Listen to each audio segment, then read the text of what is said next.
This is the one and only Ivan, chapters 71 through 74. Chapter 71, Poor Mac. Mac groans. He stumbles to his feet and hobbles off toward his office. Ruby watches him leave. I can't read her expression. Is she afraid?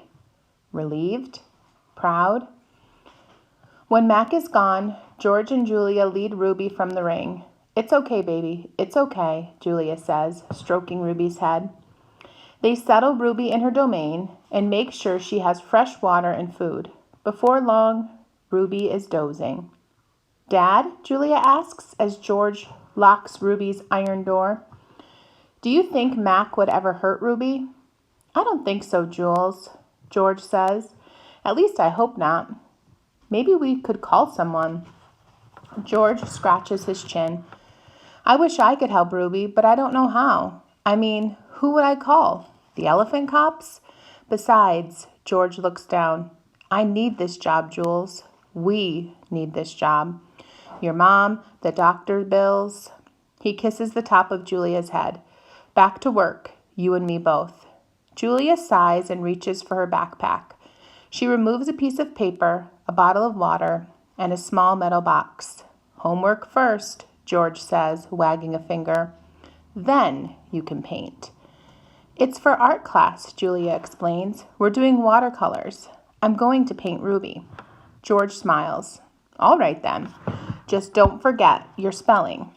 "Dad?" Julia asks again. "Did you see Mac's face when Ruby hit him?" George nods. "Yes," he said solemnly. "I did." He shakes his head. Poor Mac. He turns away, and only then do I hear him laughing. Chapter 72, Colors. Julia opens the metal box. I see a row of little squares. Green, blue, red, black, yellow, purple, orange. The colors seem to glow. She pulls out a brush with a thin tuft of tail at its end. She dips the brush in water and wets the paper, then taps at the red square. When the brush meets the damp paper, pink petals of color unfurl like morning flowers. I can't take my eyes off that magical brush. For a moment, I'm not thinking about Ruby and Mac and the claw stick and Stella. Almost. Julia touches red again, then blue, and there, suddenly, is the purple of a ripe grape. She touches the blue, and her paper turns to summer sky, black and white, and now I see that she is painting a picture of Ruby. I can make out her floppy ears, her thick legs. Julia stops painting. She takes a few steps back, hands on her hips, gazing at her work. She scowls. "It's not right," she says. She glances over her shoulder at me. I try to look encouraging. Julia starts to crumple up the paper, then reconsiders. Instead, she slides it into my cage at a spot where my glass is broken. "Here you go," she says, "a Julia original. That'll be worth millions someday." Gingerly, I pick up the paper. I do not eat a single bite of it. "Oh, hey, I almost forgot." Julia runs to her backpack. She pulls out 3 plastic jars. One yellow, one blue, one red. She opens the jars, and an odd not food smell hits my nose. Julia pushes the jars one by one through the opening. Then she slides paper through. "These are called finger paints," she says. "My aunt gave them to me, but really I'm too old for finger painting." I stick a finger into the red jar. The paint is as thick as mud. It's cool and smooth, like bananas underfoot. I pop my finger into my mouth. It's not exactly ripe mango, but it's not bad. Julia laughs. "You don't eat it, you paint with it." She grabs a piece of paper and presses her finger on it. "See? Like this." I place my finger on a piece of paper. I lift it and a red mark is there. I get a bigger glob from the pot and slap my hand down on the page. When I pull my hand off the piece of paper, its red twin stays behind. This isn't like the ghostly handprints on the glass, the ones that my visitors leave behind. This handprint can't be so easily wiped away. Chapter 73, A Bad Dream. I lie awake, peeling dried red paint off my fingertips. Bob, who accidentally walked on one of my paintings, is licking his red paw. Every so often, I glance over at the empty ring. The claw stick glints in the moonlight. "Stop! No!" Ruby's frantic cries startle me. "Ruby," I call. "You're having a bad dream. You're okay. You're safe." "Where's Stella?" she asks, gulping air. Before I can answer, she says, "Never mind. I remember now." "Go back to sleep, Ruby," I say. "You've had a hard day." "I can't go back to sleep," she says. "I'm afraid I'll have the same dream. There was a sharp stick, and it hurt." I look at Bob, and he looks back at me. "Oh, Ruby." "Oh," Ruby says. "Oh, Mac." She puts her trunk between the bars. "Do you think," she hesitates, Do you think Mac is mad because I hurt him today?"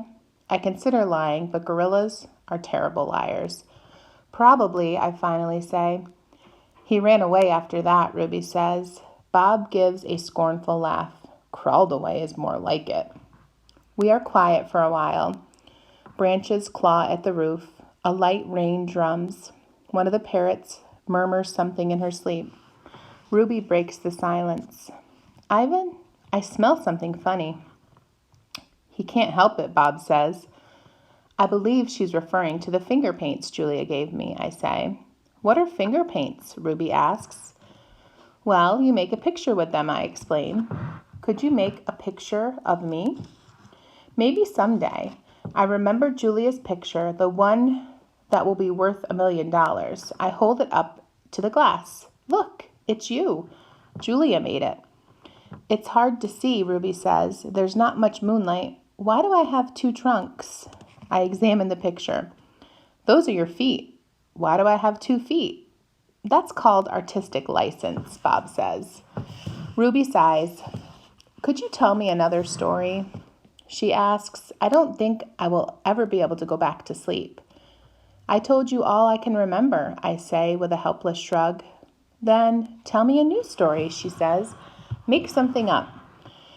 I try to think, but my thoughts keep returning to Mac and his claw stick. "Anything yet?" Ruby asks. "I'm working on it." "Ivan," Ruby presses. "Bob said you were going to save me." I search for true words. "I'm working on that, too." "Ivan," Ruby says in a voice so low I can barely hear. I have another question. I can tell from the sound of her voice that this will be a question I don't want to answer. Ruby taps her trunk against the rusty iron bars of her door. "Do you think," she asks, "that I'll die in this domain someday, just like Aunt Stella?" Once again, I consider lying. But when I look at Ruby, the half-formed words die in my throat. "Not if I can help it," I say. I feel something tighten in my chest, something dark and hot. "And it's not a domain," I add. I pause, and then I say it.